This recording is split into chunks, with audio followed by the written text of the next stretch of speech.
we still have with us former Barangay Ginebra Gin King and four-time PBA champion and Laker fan, Vince the Prince Hizon. Vince, let's talk about the Lakers. Alam naman natin, early in the season, they seem like a team that could actually make it to the playoffs. Even Stephen A. Smith, Charles Barkley were saying that they could actually make it to the bottom half of that tough Western Conference. But it has been really a struggle. LeBron missed 17, 18 games. Bakit ba nahihirapan ngayon ng Lakers? Oh, there were also trade talks about Anthony Davis. But now? Yeah, a lot of talks. Well, for me, I mean, I just put it like this. I wasn't expecting anything this conference or this year. I mean, I really wasn't, because I know this is a build-up. This is anything you do. Even with LeBron there? Even with LeBron. Even with LeBron. Doesn't matter, because you're going to change so much of the chemistry. Last year was very bright and hopeful because so many young kids, you know, Kuzma and Ball and all these. Ingram, yeah. Ingram. But, you know, when you're bringing in a vet, a lot of vets, actually. They brought in Stevenson, Rondo, and Easley. Yeah. Exactly. You're bringing in guys who are saying, okay, guys, I know what I'm doing. You do this, you do that. There's going to become some getting used to it. I'm not saying clash. It's just these guys aren't used to taking orders from a vet. And it's been a growth thing. And some guys have responded well. Some guys haven't. Some guys also got injured. So, again, I wasn't really expecting much this year. And I know, for me, the biggest time that's going to be important for these Lakers is this summer. What's going to happen this summer? Where do they make their trades? Who do they bring in? Who do they push to the side? And who do they keep? Because next year is where we start really making our run. I'm not really on all my on this year. Jeannie Buss blamed the media, Vince, saying LA's pursuit of AD was fake news. Now the Lakers have done a lot of things, and now because it can affect a player, especially a young player like Kuzma, like Ingram, like Ball, like Hart, like, you know, knowing that they might be traded. There were talks that they might be traded for Anthony Davis, like the whole bench. You know, when it comes to these things, you know, you have to look at it very pragmatically and simple, and I'm sure that's how the Lakers are doing it too. What you want to know is who plays the best with LeBron in the game. Who's his sidekick? Like, if you have your Jordan, who's his best sidekick? It was Pippen, right? If who's best with Karl Malone, it's Stockton. Yeah. You know, you have all these guys, right? Same thing here in LA. Who plays best? Right now, I'll give you my 2 cents. It's Kuzma. Kuzma plays the best with LeBron in the game. Yeah. The other guys are good, but for me, quote unquote, expendable, because they don't play the best with LeBron. You want to know who's complimenting him, because then when push comes to shove and there's 1 minute to go and you're down by 2 or you're up by 2 and everything's on the line, you want to know who you can really rely on. So that's what they're looking at. And going forward, that's where they're going to make their decisions.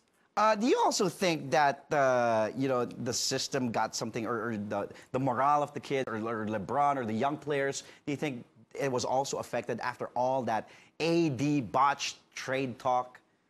You know, I don't know all the inner workings of how that thing went, but there's a lot of people saying, you know, the high end, you know, big cheeses in the high offices are saying, hey, there was some bad faith there. There was some words that were minced, or... Because that was tough. If you're LeBron, you wanted to trade me, hindi na tuloy, why would I still, you know, play well? Yeah, but, you know, again, going back, I'm a huge Magic fan. Yes. From what, you know, I'll take what he said at face value. He said that AD wanted to be traded, and there was some talks, so they went for it, and then the trade just kept getting changed. What they had originally, like, sort of agreed on was changed by the other side. And I'm not blaming them, that's just their business, but, you know, he said the word bad faith, or the words bad faith. So I take it from Magic. As we watch the NBA, you've been a fan of the Lakers. You know, I love the Lakers, but do you honestly think LeBron can actually team up with someone like Anthony Davis, hopefully, you know, after the season? Or someone like... Yeah, he's going to have to.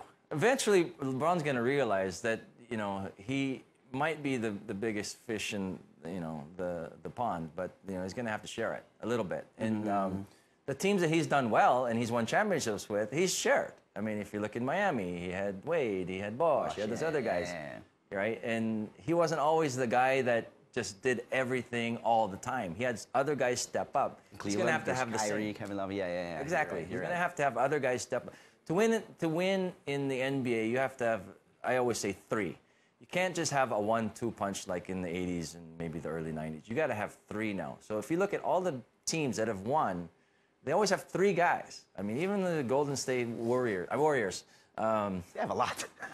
But they have usually their big three. They have, you always talk Steph. about exactly. There you go. Clay. You have your Clay, you have your Steph, you have your KD, and those are three amazing players. So when you got three guys that are doing well, how do you guard one guy? Because the other two are going to kick your, you know what? So you have to guard all three. Do you think LeBron can play well with AD? Well, yeah. And if yes, who else should come in to form that big three for LA? See, LeBron does so many different things. Like he does stuff from the outside, he does stuff from the inside. He drives. He's just very all around. He's such a big, huge guy. He's basically like, I say a Karl Malone, but as a sprinter. He's that size. He's that, bulk.